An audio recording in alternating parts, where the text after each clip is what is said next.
Hello दोस्तों, जय मसीह की Bible story audio Hindi channel में आप सभी का स्वागत है। आज हम पवित्र शास्त्र बाइबल के एक नए ऑडियो स्टोरी से जानेंगे। पहला राजा की पुस्तक से मंदिर का निर्माण के बारे में। हालेलुया। इजराइलियों के मिस्र देश से निकालने के 480वें वर्ष के बाद जो सुलेमान के इजराइल पर राज्य करने का चौथा वर्ष था, उसके जीवन नामक दूसरे महीने के वह यहोवा का भवन बनने लगा। जो भवन राजा सुलेमान ने यहोवा के लिए बनवाया, उसकी लंबाई 60 हाथ, चौड़ाई 20 हाथ और ऊंचाई 30 हाथ की थी। और भवन की मंदिर के सामने से ओसेर की लंबाई 20 हाथ की थी, अर्थात भवन की चौड़ाई के बराबर थी। और ओसेर की चौड़ाई जो भवन के सामने थी वह 10 हाथ की थी। फिर उसने भवन के चौखट रहित जालीदार खिड़कियां बनवाई। उसने भवन के आसपास की दीवारों से सटे हुए अर्थात मंदिर और दर्शन स्थान दोनों दीवारों के आसपास उसने मंजिलें और कोठरियां बनवाई। सबसे नीचे वाली मंजिल की चौड़ाई 5 हाथ और बीच वाली की 6 हाथ और ऊपर वाली की 7 हाथ की थी, क्योंकि उसने भवन के आसपास दीवार को बाहर की ओर कुर्सीदार बनवाया था। इसलिए बाहर की ओर कुर्सीदार बनवाया था इसलिए कि कड़ियाँ भवन की दीवारों को पकड़े हुए ना हो। बनाते समय भवन ऐसे पत्थरों का बनवाया गया जो वहाँ ले आने से पहले गढ़कर ठीक किया गए थे। और भवन के बनते समय हथौड़े, बांसुरी या और किसी प्रकार के लोहे का औजार का शब्द कभी सुनाई नहीं पड़ा। बाहर की बीच वाली कोठरियों का द्वार भवन की दाहिनी ओर था और लोग चक्करदार सीढ़ियों पर होकर बीच वाली कोठरियों में जाते और उनसे ऊपर वाली कोठरियों पर जाया करते थे। उसने भवन को बनवा कर पूरा किया और उनकी छत देवदारू की कड़ियों और तख्तों से बनी थी। पूरे भवन से लगी हुई जो मंजिलें उसने बनवाई वह 5 हाथ ऊंची थी और वे देवदारू की कड़ियों के द्वारा भवन से मिलाई गई थी। तब यहोवा का यह वचन सुलेमान के पास पहुंचा, यह भवन जो तू बना रहा है, यदि तू मेरी विधियों पर चलेगा और मेरे नियमों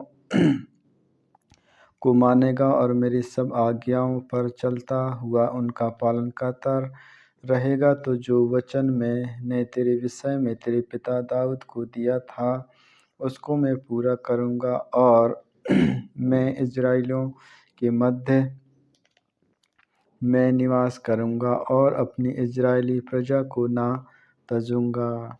हालेलुया। मंदिर की भीतरी सजावट।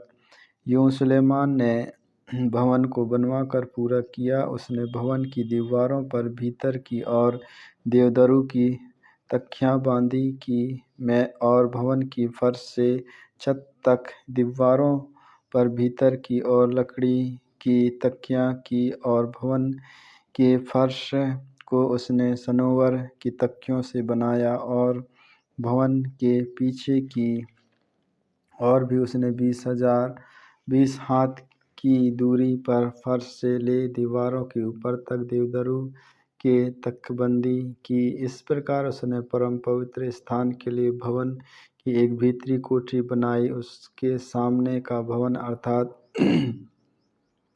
मंदिर की लंबाई 40 हाथ की थी। भवन की दीवारों पर भीतर की ओर देवदारू की लकड़ी की तख्तबंदी थी और उसमें कलियां और खिले हुए फूल खुदे थे। सब देवदारू ही था, पत्थर कुछ नहीं दिखाई पड़ता था। भवन के भीतर उसने एक पवित्र स्थान यहोवा की वाचा का संदूक रखने के लिए तैयार किया। और उस पवित्र स्थान की लंबाई, चौड़ाई और ऊंचाई 20 हाथ की थी। और उसने उस पर चौका सोना मढ़वाया और वेदी की तकबंदी देवदारू से की। फिर सुलेमान ने भवन को भीतर चौके सोने से मढ़वाया और पवित्र स्थान के सामने सोने की सांकलें लगाई और उसको भी सोने के मढ़वाया। और उसने पूरे भवन को सोने से मढ़वाकर उसका काम पूरा किया। पवित्र स्थान की पूरी वेदी को भी उसने सोने से मढ़वाया। पवित्र स्थान में उसने 10-10 हाथ ऊंचे जैतून की लकड़ी के 2 कुर्बा बनवाकर रखे। एक कुर्बा का एक पंख 5 हाथ का था और उसका दूसरा पंख भी 5 हाथ का था। एक पंख के सिरे से दूसरे पंख के सिरे तक लंबाई 10 हाथ थी। दूसरा कुर्बा भी 10 हाथ का था। दोनों कुर्बा एक ही नाप और एक ही आकार के थे। एक कुर्बा की ऊंचाई 10 हाथ की और दूसरे की भी इतनी ही थी।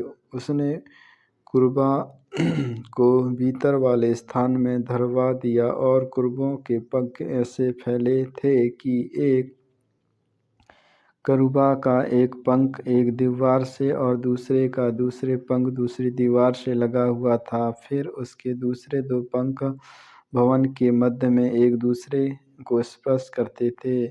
उसने कुर्बों को सोने से मढ़वाया। उसने भवन की दीवारों पर बाहर और भीतर चारों ओर कुर्बा, खजूर और खिले हुए फूल खुदवाए। भवन के भीतर और बाहर वाली कोठरी के फर्श उसने सोने से मढ़वाए। पवित्र स्थान के प्रवेश द्वार के लिए उसने जैतून की लकड़ी के दरवाजे लगवाए और चौखट के सिरहाने और बाजुओं की बनावट पंचकोणीय थी। दोनों दरवाजे जैतून की लकड़ी के थे और उसने उनमें कुर्बा, खजूर के वृक्ष और खिले हुए फूल खुदवाए और सोने की मढ़ और कुर्बों और खजूरों के ऊपर सोना मढ़वा दिया गया। इसी रीति उसने मंदिर में प्रवेश द्वार के लिए भी जैतून की लकड़ी और चौखट के बाजू बनवाए। ये चौकोर थे। दोनों दरवाजे सोनवर की लकड़ी के थे, जिसमें से एक दरवाजे के 2 पल्ले थे और दूसरे दरवाजे के 2 पल्ले थे, जो पलटकर दुहर जाते थे। उन पर भी उनने कुर्बा की खजूर के वृक्ष और खुले हुए फूल खुदवाए और खुदे हुए काम का उसने सोना मढ़वाया। उसने भीतर वाले आंगन के घेरे को गढ़े हुए पत्थरों के 3 रंधे और एक परत देवदारू की लकड़ियां लगाकर बनवाया। चौथे वर्ष के जीवन नामक महीने में यहोवा के भवन की नींव डाली गई और 11वें वर्ष के बालू नामक 8वें महीने में वह भवन उस सब समेत जो उसमें उचित समझा गया बन चुका। इस रीति सुलेमान को उसके बनाने में